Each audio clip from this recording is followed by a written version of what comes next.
ನಮಸ್ಕಾರ ಸ್ನೇಹಿತರೆ, ಇವತ್ತು ಸಿಎ ಇಂಟರ್ನ incorporation of company and matters incidental thereto ಚಾಪ್ಟರ್ನ ಕನ್ನಡದಲ್ಲಿ ಕ್ವಿಕ್ ಆಗಿ ರಿವಿಷನ್ ಮಾಡೋಣ. ಮೊದಲನೇದಾಗಿ section 2 subsection 42 foreign company. Foreign company ಅಂದ್ರೆ ಏನು? ಭಾರತದ ಹೊರಗೆ ಸ್ಥಾಪನೆಗೊಂಡಿರುವ ಅಂದ್ರೆ ಇನ್ಕಾರ್ಪೊರೇಟೆಡ್ ಔಟ್ಸೈಡ್ ಇಂಡಿಯಾ ಯಾವುದೇ ಕಂಪನಿ ಅಥವಾ ಬಾಡಿ ಕಾರ್ಪೊರೇಟ್ ಇವುಗಳನ್ನ ಹೊಂದಿರಬೇಕು. ಭಾರತದಲ್ಲಿ ವ್ಯವಹಾರದ ಸ್ಥಳವನ್ನ ಪ್ಲೇಸ್ ಆಫ್ ಬಿಸಿನೆಸ್ ಹೊಂದಿರಬೇಕು. ಅದು ಸ್ವತಃ ಅಥವಾ ಏಜೆಂಟ್ ಮೂಲಕ physically or in electronic mode ಮೂಲಕ ಇರಬಹುದು. ಮತ್ತು ಭಾರತದಲ್ಲಿ ಯಾವುದೇ ರೀತಿಯ ವ್ಯವಹಾರ ಚಟುವಟಿಕೆಗಳನ್ನ ಕಂಡಕ್ಟ್ ಎನಿ ಬಿಸಿನೆಸ್ ಆಕ್ಟಿವಿಟಿ ನಡೆಸ್ತಾ ಇರಬೇಕು.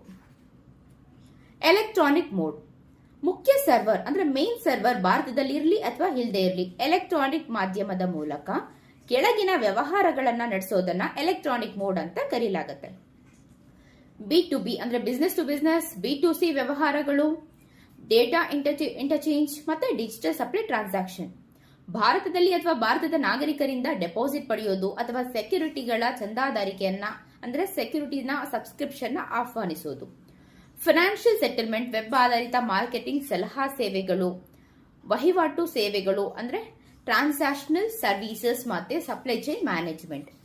ಆನ್ಲೈನ್ ಸೇವೆಗಳಾದಂತಹ ಟೆಲಿಮಾರ್ಕೆಟಿಂಗ್, ಟೆಲಿಕಮ್ಯುನಿಕೇಟಿಂಗ್, ಟೆಲಿಮೆಡಿಸಿನ್, ಶಿಕ್ಷಣ ಮತ್ತು ಮಾಹಿತಿ ಸಂಶೋಧನೆ, information research. Email, mobile, cloud computing, social media ಅಥವಾ ವಾಯ್ಸ್ ಡೇಟಾ ಟ್ರಾನ್ಸ್ಮಿಷನ್ ಮೂಲಕ ನಡೆಸುವಂತಹ ಎಲ್ಲಾ ಡೇಟಾ ಕಮ್ಯುನಿಕೇಶನ್ ಸೇವೆಗಳು.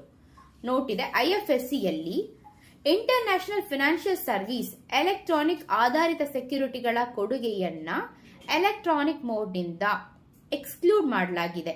Section 379 application of act 2 foreign company. Section 380 ಇಂದ 386 ಮತ್ತು ಸೆಕ್ಷನ್ 392, 393 ರ ನಿಯಮಗಳು ಎಲ್ಲಾ ವಿದೇಶಿ ಕಂಪನಿಗಳಿಗೆ ಅಂದ್ರೆ ಫಾರಿನ್ ಕಂಪನಿಗೆ ಅನ್ವಯಿಸುತ್ತೆ. ಒಂದು ವೇಳೆ ವಿದೇಶಿ ಕಂಪನಿಯ ಕನಿಷ್ಠ 50% ಪೇಡ್ ಅಪ್ ಶೇರ್ ಕ್ಯಾಪಿಟಲ್ ಅನ್ನು ಅಂದ್ರೆ ಈಕ್ವಿಟಿ ಅಥವಾ ಪ್ರಿಫರೆನ್ಸ್ ಶೇರ್ ಎರಡೂ ಸೇರಿ ಒಬ್ಬರು ಅಥವಾ ಹೆಚ್ಚು ಭಾರತೀಯ ನಾಗರಿಕರು ಅಥವಾ ಭಾರತದಲ್ಲಿ ಸ್ಥಾಪಿತವಾಗಿರುವ ಒಂದು ಅಥವಾ ಹೆಚ್ಚು ಕಂಪನಿಗಳು bodies corporated incorporated in India body corporate incorporated in India ಆಗಿರಬೇಕು ಅಥವಾ ಭಾರತೀಯ ನಾಗರಿಕರು ಮತ್ತು ಭಾರತೀಯ ಕಂಪನಿಗಳು ಜಂಟಿಯಾಗಿ ಹೊಂದಿದ್ರೆ ಅಂದ್ರೆ ನಾನು ಹೇಳಿದ್ನಲ್ಲ 1 ನಲ್ಲಿ ಸೆಕ್ಷನ್ 380 ಇಂದ 386 ಸೊ ಅದೊಂದು. ಮತ್ತು ಒಂದ್ ವೇಳೆ ವಿದೇಶಿ ಕಂಪನಿಯ ಕನಿಷ್ಠ ಪೇಡ್ ಅಪ್ ಶೇರ್ ಕ್ಯಾಪಿಟಲ್ ಅಂದ್ರೆ paid up share capital, equity, preference ಎರಡೂ ಸೇರಿಸಿ ಇಬ್ರು ಅಥವಾ ಹೆಚ್ಚಿನ ಭಾರತೀಯ ನಾಗರಿಕರ ಹತ್ರ ಇದ್ರೆ ಅಥವಾ ಭಾರತದಲ್ಲಿ ಸ್ಥಾಪನೆ ಆಗಿರುವಂತಹ ಬಾಡಿ ಕಾರ್ಪೊರೇಟ್ ಆಗಿದ್ರೆ ಅಥವಾ ಭಾರತೀಯ ನಾಗರಿಕರು ಇಂಡಿಯನ್ ಸಿಟಿಸನ್ ಅಥವಾ ಭಾರತೀಯ ಕಂಪನಿ ಜಂಟಿಯಾಗಿ ಹೊಂದಿದ್ರೆ ಅಂತಹ ವಿದೇಶಿ ಕಂಪನಿಯು ತನ್ನ ಭಾರತೀಯ ವ್ಯವಹಾರಕ್ಕೆ ಸಂಬಂಧಿಸಿದಂತೆ ಚಾಪ್ಟರ್ 22 ಮತ್ತು ಈ ಕಾಯ್ದೆಯ ನಂತರ ಇತರ ನಿಯಮಗಳನ್ನ ಅದು ಭಾರತದಲ್ಲೇ ನೋಂದಾಯಿತ ಕಂಪನಿಯ ಅಂತ ಹೇಳೋದಕ್ಕೆ ಕಡ್ಡಾಯವಾಗಿ ಪಾಲಿಸಬೇಕು.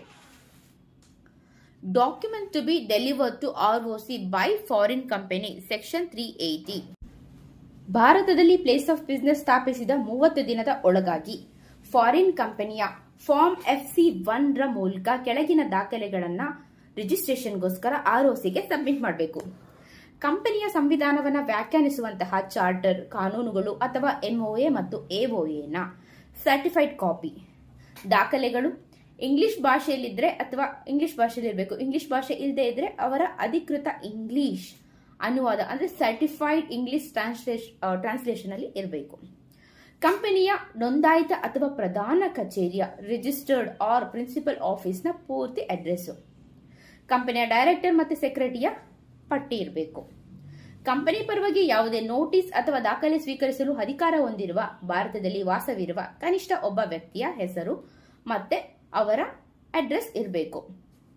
ಭಾರತದಲ್ಲಿ ಕಂಪನಿಯ ಮೇನ್ ಬಿಸಿನೆಸ್ ಸ್ಥಳ ಅಂದ್ರೆ ಪ್ರಿನ್ಸಿಪಲ್ ಪ್ಲೇಸ್ ಆಫ್ ಬಿಸಿನೆಸ್ ಪರಿಗಣಿಸಲಾಗುವ ಕಚೇರಿಯ ಸಂಪೂರ್ಣ ವಿಳಾಸ ಇರಬೇಕು. ಹಿಂದೆ ಭಾರತದಲ್ಲಿ ವ್ಯವಹಾರದ ಸ್ಥಳವನ್ನ ತೆರೆದ ಅಥವಾ ಮುಚ್ಚಿದ ವಿವರಗಳೇನಾದರೂ ಇದ್ರೆ ಅದನ್ನು ಕೂಡ ತಿಳಿಸಬೇಕು.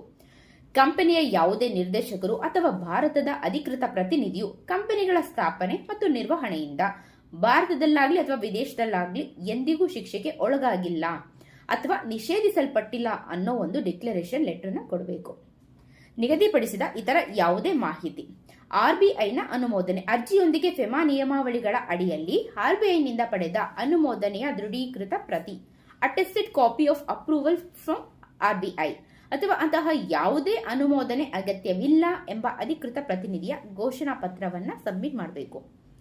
ಏನಾದರೂ ಬದಲಾವಣೆಗಳಿದ್ರೆ, ಆಲ್ಟರೇಷನ್ ಇದ್ರೆ, ಈ ಮೇಲಿನ ವಿವರಣೆಗಳಲ್ಲಿ ಯಾವುದೇ ಬದಲಾವಣೆಯಾದರೆ ಬದಲಾವಣೆ ನಡೆದ 30 ದಿನದ ಒಳಗಾಗಿ ಫಾರ್ಮ್ FC2 ಮೂಲಕ ನಿಗದಿತ ಫೀಸ್ನೊಂದಿಗೆ ROCಗೆ ಸಬ್ಮಿಟ್ ಮಾಡಬೇಕು. ನಿರ್ದೇಶಕರು ಮತ್ತು ಸೆಕ್ರೆಟರಿ ಪಟ್ಟಿಯಲ್ಲಿರಬೇಕಾದಂತಹ ವಿವರಗಳು. Name and surname in full, ಅಂದ್ರೆ ಪೂರ್ಣ ಹೆಸರು ಮತ್ತೆ ಅವರ ಉಪನಾಮ ಏನಾದರೂ ಇದರ ಸರ್ನೇಮ್ ಇದ್ರೆ, ಯಾವುದೇ ಹಳೆಯ ಹೆಸರು, ಹಳೆ ಉಪನಾಮ ಇದ್ರೆ ಅವುಗಳ ವಿವರ, ತಂದೆ ತಾಯಿ ಅಥವಾ ಸ್ಪೌಸ್ ಹೆಸರು, ಹುಟ್ಟಿದ ದಿನಾಂಕ, ವಾಸಸ್ಥಳದ ವಿಳಾಸ, ನ್ಯಾಷನಾಲಿಟಿ, ಮೂಲ ರಾಷ್ಟ್ರೀಯತೆ ಬೇರೆ ಆಗಿದ್ರೆ ಅದರ ವಿವರ ಕೂಡ, ಪಾಸ್ಪೋರ್ಟ್ ಸಂಖ್ಯೆ, ಇಶ್ಯೂ ಮಾಡಿದ ದಿನಾಂಕ ಮತ್ತು ಒಂದಕ್ಕಿಂತ ಹೆಚ್ಚು ಪಾಸ್ಪೋರ್ಟ್ ಇದ್ರೆ ಅದರ ಎಲ್ಲ ವಿವರ ಮತ್ತೆ ದೇಶ ಯಾವುದಂತ ನೀಡಬೇಕಾಗತ್ತೆ. ಆದಾಯ ತೆರಿಗೆಯ ಪ್ಯಾನ್ ನಂಬರ್, ಆಕ್ಯುಪೇಷನ್. ಇತರ ಭಾರತೀಯ ಕಂಪನಿಗಳಲ್ಲಿ ಏನಾದರೂ ಅವರು ಡೈರೆಕ್ಟರ್ ಆಗಿದ್ರೆ ಆ ಕಂಪನಿಯ ಡಿನ್ ನಂಬರ್ ಮತ್ತೆ ಸಿನ್ ನಂಬರ್ನ ಡೀಟೇಲ್, ಅವರು ಹೊಂದಿರುವ ಇತರ ಯಾವುದೇ ನಿರ್ದೇಶಕ ಸ್ಥಾನದ ವಿವರಗಳು, ಸೆಕ್ರೆಟರಿಯ subscription number, so member of secretary ಇದಾರಲ್ಲ ಹೌದು, email ID. Section 381 accounts of foreign company. ಕೇಂದ್ರ ಸರ್ಕಾರದಿಂದ ವಿನಾಯಿತಿ ಪಡೆಯದ ಹೊರತು ಪ್ರತಿಯೊಂದು ವಿದೇಶಿ ಕಂಪನಿಯು ಪ್ರತಿ ಹಣಕಾಸು ವರ್ಷಕ್ಕೆ ಶೆಡ್ಯೂಲ್ 3 ಅನುಗುಣವಾಗಿ ಬ್ಯಾಲೆನ್ಸ್ ಶೀಟ್ ಮತ್ತು ಪ್ರಾಫಿಟ್ ಅಂಡ್ ಲಾಸ್ ಅಕೌಂಟ್ ಅನ್ನು ಸಿದ್ಧಪಡಿಸಬೇಕು ಮತ್ತು ಇದರೊಂದಿಗೆ ಕೆಳಗಿನ ದಾಖಲೆಗಳನ್ನು ಕೂಡ ಅಟ್ಯಾಚ್ ಮಾಡಬೇಕು. ಕಂಪನಿಗಳ ಖಾತೆಗಳ ಅಧ್ಯಯನದ ಪ್ರಕಾರ ಅಗತ್ಯವಿರುವಂತಹ ದಾಖಲೆಗಳು, ಪೇರೆಂಟ್ ವಿದೇಶಿ ಕಂಪನಿಯ ಕನ್ಸೋಲಿಡೇಟೆಡ್ ಫೈನಾನ್ಷಿಯಲ್ ಸ್ಟೇಟ್ಮೆಂಟ್ಗೆ ಸಂಬಂಧಿಸಿದ ಸ್ಟೇಟ್ಮೆಂಟ್, ಸಂಬಂಧಿತ ವ್ಯಕ್ತಿಗಳ ವಹಿವಾಟಿನ ಹೇಳಿಕೆ ರಿಲೇಟೆಡ್ ಪಾರ್ಟಿ ಟ್ರಾನ್ಸಾಕ್ಷನ್, ಲಾಭದ ಸ್ವದೇಶಿ ವಾಪಸಾತಿ ಹೇಳಿಕೆ ಅಂದರೆ ರಿಪ್ಯಾಟ್ರಿಯೇಷನ್ ಆಫ್ ಪ್ರಾಫಿಟ್ಸ್, ನಿಧಿಗಳ ವರ್ಗಾವಣೆ ಹೇಳಿಕೆ, ಲಾಭಾಂಶ ಸೇರಿದಂತೆ transfer of funds, balance sheet ದಿನಾಂಕದಂದು ಭಾರತದಲ್ಲಿ ಇರುವ ಎಲ್ಲ ಪ್ಲೇಸ್ ಆಫ್ ಬಿಸ್ನೆಸ್ನ ಪಟ್ಟಿ. ಹಾಗೆ ಫೈನಾನ್ಷಿಯಲ್ ಇಯರ್ ಮುಗಿದ 6 ತಿಂಗಳ ಒಳಗಾಗಿ ಈ ಎಲ್ಲಾ ದಾಖಲೆಗಳ ಕಾಪಿಯನ್ನ ಫಾರ್ಮ್ FC3 ನಲ್ಲಿ ROCಗೆ ಸಬ್ಮಿಟ್ ಮಾಡಬೇಕು. ಎಕ್ಸ್ಟೆನ್ಷನ್. ಫಾರಿನ್ ಕಂಪನಿಯು ಅರ್ಜಿ ಸಲ್ಲಿಸಿದ್ರೆ ROC ಇದನ್ನ ಮ್ಯಾಕ್ಸಿಮಮ್ 3 ತಿಂಗಳವರೆಗೆ ಎಕ್ಸ್ಟೆನ್ಷನ್ ಮಾಡಬಹುದು. ಆಡಿಟ್. ವಿದೇಶಿ ಕಂಪನಿಯು ತನ್ನ ಭಾರತೀಯ ವ್ಯವಹಾರದ ಅಕೌಂಟ್ ಅನ್ನು ಭಾರತದಲ್ಲಿ ಪ್ರಾಕ್ಟೀಸ್ ಮಾಡ್ತಾ ಇರುವಂತಹ CA ಅಥವಾ CA ಕಂಪನಿ CFM LLP ಮೂಲಕನೇ ಆಡಿಟ್ ಮಾಡಿಸಬೇಕು. ಈ ಕಂಪನಿಗೆ ಚಾಪ್ಟರ್ 10 ನ ಎಲ್ಲಾ ನಿಯಮಗಳು ಮತ್ತೆ ಅಗತ್ಯ ಮಾರ್ಪಾಡುಗಳೊಂದಿಗೆ ಅನ್ವಯಿಸುತ್ತವೆ. Display of name etcetera of foreign company section 382. ವಿದೇಶಿ ಕಂಪನಿಯ ಕೆಳಗಿನ ವಿವರಗಳನ್ನ ಕಡ್ಡಾಯವಾಗಿ ವಿದೇಶಿ ಕಂಪನಿ ಪ್ರದರ್ಶಿಸಬೇಕು. ಭಾರತದಲ್ಲಿ ಪ್ರತಿಯೊಂದು ಆಫೀಸ್ ಅಥವಾ ಪ್ಲೇಸ್ ಆಫ್ ಬಿಸ್ನೆಸ್ ಹೊರಗಡೆ ಪ್ರದರ್ಶನಕ್ಕೆ ಇಡಬೇಕು. ಹಾಗೆ ಕಂಪನಿಯ ಅಧಿಕೃತ ಪತ್ರ ವ್ಯವಹಾರಗಳು. ಫಸ್ಟ್ ಏನ್ ನೋಡ್ಬಿಡೋಣ ಗೊತ್ತಾ, ಲೊಕೇಶನ್ ನೋಡೋಣ. ಭಾರತದಲ್ಲಿನ ಪ್ರತಿಯೊಂದು ಆಫೀಸ್ ಅಥವಾ ಪ್ಲೇಸ್ ಆಫ್ ಬಿಸ್ನೆಸ್ ಅದರಲ್ಲಿ ಏನಿರಬೇಕು, ಕಂಪನಿಯ ಹೆಸರು ಇರಬೇಕು ಪರ್ಟಿಕ್ಯುಲರ್ ಆಗಿ, ಮತ್ತೆ ಸ್ಥಾಪನೆಯಾದಂತಹ ದೇಶದ ಹೆಸರು, ಸದಸ್ಯರ ಹೊಣೆಗಾರಿಕೆ ಸೀಮಿತವಾಗಿದೆ ಎಂಬ ಮಾಹಿತಿ, ಇದಕ್ಕೆ ಬಳಸಬೇಕಾದಂತಹ ಭಾಷೆ, ಸ್ಪಷ್ಟವಾಗಿ ಓದಬಹುದಾದ ಇಂಗ್ಲಿಷ್ ಮತ್ತೆ ಪ್ರಾದೇಶಿಕ ಭಾಷೆ, ಇಂಗ್ಲಿಷ್ ಪ್ಲಸ್ ಲೋಕಲ್ ಲ್ಯಾಂಗ್ವೇಜ್. ಇದು ಯಾವುದಕ್ಕೆ, ಹೊರಗಡೆ ಡಿಸ್ಪ್ಲೇಗೆ ಹಾಕಬೇಕಲ್ವಾ ಬೋರ್ಡ್ನ, ಅದಕ್ಕೆ. ನೆಕ್ಸ್ಟ್, ಕಂಪನಿಯ ಅಧಿಕೃತ ಪತ್ರ ವ್ಯವಹಾರಗಳು, business letters, bill heads, letters, paper, notices, official communications. ಇದರಲ್ಲಿ ಏನಿರ್ಬೇಕಂದ್ರೆ ಕಂಪನಿ ಹೆಸರು, ಸ್ಥಾಪನೆಯಾದ ದೇಶದ ಹೆಸರು, ಸದಸ್ಯರ ಹೊಣೆಗಾರಿಕೆ ಸೀಮಿತವಾಗಿದೆ ಅಂದ್ರೆ ಲಿಮಿಟೆಡ್ ಇದೆ ಅನ್ನೋ ಮಾಹಿತಿ. ಇದನ್ನ ಸ್ಪಷ್ಟವಾಗಿ ಓದಬಹುದಾದಂತಹ ಇಂಗ್ಲಿಷ್ ಭಾಷೆಯಲ್ಲಿ ಮಾತ್ರ. ಹೊರಗಡೆ ಡಿಸ್ಪ್ಲೇಗೆ ಹಾಕೋ ಬೋರ್ಡ್ಗೆ ಇಂಗ್ಲಿಷ್ ಮತ್ತೆ ಲೋಕಲ್ ಲ್ಯಾಂಗ್ವೇಜ್ ಇರಬೇಕು. ಬಟ್ ಬಿಲ್ಸ್, ಲೆಟರ್ ಹೆಡ್ಸ್ ಇದರಲ್ಲೆಲ್ಲ ಇಂಗ್ಲಿಷ್ ಭಾಷೆ ಒಂದು ಸಾಕು. Section 383 service on foreign company. ವಿದೇಶಿ ಕಂಪನಿಗೆ ಯಾವುದೇ ನೋಟಿಸ್ ಅಥವಾ ದಾಖಲೆಯನ್ನ ತಲುಪಿಸಬೇಕಾದ್ರೆ ಸೆಕ್ಷನ್ 380 ಅಡಿಯಲ್ಲಿ ROCಗೆ ಸಲ್ಲಿಸಲಾದ ಅಧಿಕೃತ ಪ್ರತಿನಿಧಿಯ ಹೆಸರಿಗೆ ಮತ್ತು ವಿಳಾಸಕ್ಕೆ ಕಳಿಸಿದ್ರೆ ಅದನ್ನ ದಾಖಲೆ ತಲುಪಿಸಲಾಗಿದೆ, ಡೀಮ್ ಟು ಬಿ ಸರ್ವ್ಡ್ ಅಂತ ಭಾವಿಸಲಾಗುತ್ತೆ. ಇದನ್ನ ಆ ವಿಳಾಸದಲ್ಲಿ ಖುದ್ದಾಗಿ ನೀಡುವುದರ ಮೂಲಕ, ಪೋಸ್ಟ್ ಮೂಲಕ ಅಥವಾ ಎಲೆಕ್ಟ್ರಾನಿಕ್ ಮೋಡ್ ಮೂಲಕ ಕಳಿಸಬಹುದು.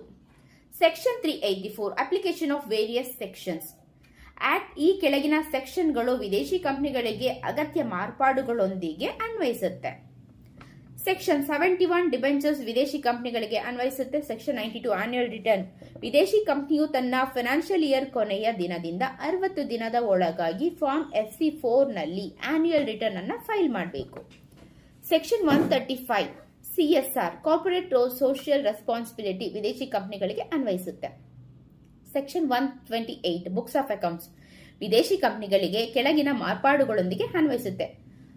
ಅಂದ್ರೆ ಬುಕ್ಸ್ ಆಫ್ ಅಕೌಂಟ್ಸ್ ಭಾರತದಲ್ಲಿನ ಅದರ ಪ್ರಿನ್ಸಿಪಲ್ ಪ್ಲೇಸ್ ಆಫ್ ಬಿಸ್ನೆಸ್ ಅಲ್ಲಿ ಇಡಬೇಕು. ಬುಕ್ಸ್ ಆಫ್ ಅಕೌಂಟ್ಸ್ ಭಾರತದಲ್ಲಿ ಅದರ ಮೇನ್ ಪ್ಲೇಸ್ ಆಫ್ ಬಿಸ್ನೆಸ್ ಎಲ್ಲಿದೆ ಅಲ್ಲ, ಪ್ರಿನ್ಸಿಪಲ್ ಪ್ಲೇಸ್ ಆಫ್ ಬಿಸ್ನೆಸ್ ಅಲ್ಲಿ ಇಡಬೇಕು.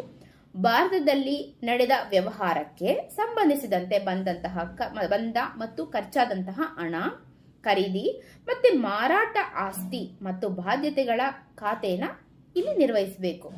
Section 77 to 88 registration of charges ವಿದೇಶಿ ಕಂಪನಿಗಳಿಗೆ ಅನ್ವಯಿಸುತ್ತೆ. Section 206 to 229 inspection, enquiry, investigation ವಿದೇಶಿ ಕಂಪನಿಗಳಿಗೂ ಅನ್ವಯಿಸುತ್ತೆ. ಸೊ ಇದೆಲ್ಲ ಸೆಕ್ಷನ್ 384 ಅಲ್ಲಿ ಅಪ್ಲಿಕೇಶನ್ ಆಫ್ ವೇರಿಯಸ್ ಸೆಕ್ಷನ್ಸ್ ಇದೆಲ್ಲ ಅಪ್ಲಿಕಬಲ್ ಆಗತ್ತೆ. Next section 385 registration fee. ಈ ಅಧ್ಯಯನದ ಅಡಿಯಲ್ಲಿ ಯಾವುದೇ ದಾಖಲೆಗಳನ್ನ ನೋಂದಾಯಿಸಲು ನಿಗದಿತ ಫೀಸ್ನೊಂದಿಗೆ ROCಗೆ ಸಬ್ಮಿಟ್ ಮಾಡಬೇಕು. ಸೆಕ್ಷನ್ 386 ಸರ್ಟಿಫೈಡ್ ಅಂದ್ರೆ ನಿಗದಿತ ರೀತಿಯಲ್ಲಿ ದೃಢೀಕರಿಸಿದ ಟ್ರೂ ಕಾಪಿ ಅಥವಾ ಸರಿಯಾದ ಅನುವಾದ ಪ್ರತಿ ಅಂದ್ರೆ ಕರೆಕ್ಟ್ ಟ್ರಾನ್ಸ್ಲೇಷನ್. ಡೈರೆಕ್ಟರ್ ಅಂದ್ರೆ ಯಾರ ನಿರ್ದೇಶನ ಅಥವಾ ಸೂಚನೆ ಪ್ರಕಾರ ಕಂಪನಿಯ ಬೋರ್ಡ್ ಆಫ್ ಡೈರೆಕ್ಟರ್ ಕಾರ್ಯನಿರ್ವಹಿಸಲು ಒಗ್ಗಿಸಿಕೊಂಡಿದೆಯೋ ಆ ವ್ಯಕ್ತಿಯು ಸೇರ್ತಾನೆ. ಪ್ಲೇಸ್ ಆಫ್ ಬಿಸ್ನೆಸ್ ಅಂದ್ರೆ ಶೇರ್ ಟ್ರಾನ್ಸ್ಫರ್ ಅಥವಾ ರಿಜಿಸ್ಟರ್ ಆಫೀಸ್ ಇದರಲ್ಲಿ ಸೇರುತ್ತೆ. Section 387 dating of prospectus and particulars therein. ಭಾರತದ ಹೊರಗೆ ಸ್ಥಾಪನೆಯಾದ ಕಂಪನಿಯ ಸೆಕ್ಯೂರಿಟಿಗಳನ್ನ ಖರೀದಿಸಲು ಭಾರತದಲ್ಲಿ ಯಾವುದೇ ಪ್ರಾಸ್ಪೆಕ್ಟಸ್ ಬಿಡುಗಡೆ ಮಾಡಬೇಕಾದ್ರೆ ಅದು ಈ ಕೆಳಗಿನ ಕಂಡೀಷನ್ ನ ಪೂರೈಸಬೇಕು. ಅದು ಸೆಕ್ಷನ್ 26 ಅಡಿಯಲ್ಲಿ ಸೂಚಿಸಲಾದ ಎಲ್ಲಾ ವಿಷಯಗಳನ್ನ ಒಳಗೊಂಡಿರಬೇಕು. ಇದು ಕೆಳಗಿನ ವಿವರಗಳನ್ನ ಹೊಂದಿರಬೇಕು. ಯಾವ ವಿವರಗಳು ಅಂದ್ರೆ ಕಂಪನಿಯ ಸಂವಿಧಾನವನ್ನ ವ್ಯಾಖ್ಯಾನಿಸುವ ಇನ್ಸ್ಟ್ರೂಮೆಂಟ್, ಕಂಪನಿಯು ಯಾವ ಕಾನೂನಿನ ಅಡಿಯಲ್ಲಿ ಸ್ಥಾಪನೆಗೊಂಡಿದೆ ಅನ್ನೋದ್ರ ನಿಯಮ, ಈ ದಸ್ತಾವೇಜು ಅಥವಾ ಅದರ ಪ್ರತಿಯನ್ನ ಭಾರತದಲ್ಲಿ ಅಂದ್ರೆ ದಸ್ತಾವೇಜು ಅಂದ್ರೆ ಇನ್ಸ್ಟ್ರೂಮೆಂಟ್ ಮತ್ತೆ ಅದರ ಕಾಪಿನ ಭಾರತದಲ್ಲಿ ಎಲ್ಲಿ ಬಂದು ತಪಾಸಣೆ ಮಾಡಬಹುದು ಎಂಬ ಅಡ್ರೆಸ್ನ ನೀಡಬೇಕು, ಆಫೀಸ್ ಅಡ್ರೆಸ್ನ. ಕಂಪನಿ ಸ್ಥಾಪನೆಯಾದ ದಿನಾಂಕ, ಡೇಟ್ ಆಫ್ ಇನ್ಕಾರ್ಪೊರೇಷನ್, ಕಂಪನಿ ಸ್ಥಾಪನೆಯಾದಂತಹ ದೇಶದ ಹೆಸರು, ಕಂಪನಿಯು ಭಾರತದಲ್ಲಿ ವ್ಯವಹಾರ ಸ್ಥಳವನ್ನ ಪ್ಲೇಸ್ ಆಫ್ ಬಿಸ್ನೆಸ್ ನ ಹೊಂದಿದೆಯೇ ಮತ್ತೆ ಹೊಂದಿದ್ರೆ ಅದರ ಪ್ರಿನ್ಸಿಪಲ್ ಪ್ಲೇಸ್ ಆಫ್ ಬಿಸ್ನೆಸ್ ನ ಡೀಟೇಲ್ ಕೊಡಬೇಕು. ಎಕ್ಸೆಪ್ಷನ್, ಕಂಪನಿಯು ವ್ಯವಹಾರ ಪ್ರಾರಂಭಿಸಲು ಅರ್ಹತೆ ಪಡೆದ 2 ವರ್ಷದ ನಂತರ ಬಿಡುಗಡೆ ಮಾಡುವ ಪ್ರಾಸ್ಪೆಕ್ಟಸ್ಗೆ ಮೇಲಿನ 1, 2, 3 ಪಾಯಿಂಟ್ಗಳು ಅನ್ವಯಿಸೋದಿಲ್ಲ. ಕಂಡೀಷನ್ ಶೂನ್ಯ, ಪ್ರಾಸ್ಪೆಕ್ಟಸ್ನ ನಿಯಮಗಳನ್ನು ಪಾಲಿಸೋದ್ರಿಂದ ಅರ್ಜಿದಾರನಿಗೆ ವಿನಾಯಿತಿ ನೀಡುವ ಯಾವುದೇ ಒಪ್ಪಂದ ಅಥವಾ ಷರತ್ತುಗಳು ಕಾನೂನುಬದ್ಧವಾಗಿ ವಾಯ್ಡ್ ಆಗ್ತವೆ.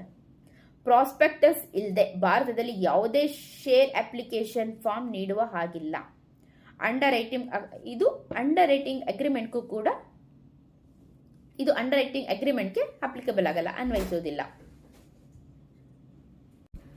Section 388 experts consent and ಅಲಾಟ್ಮೆಂಟ್ಸ್.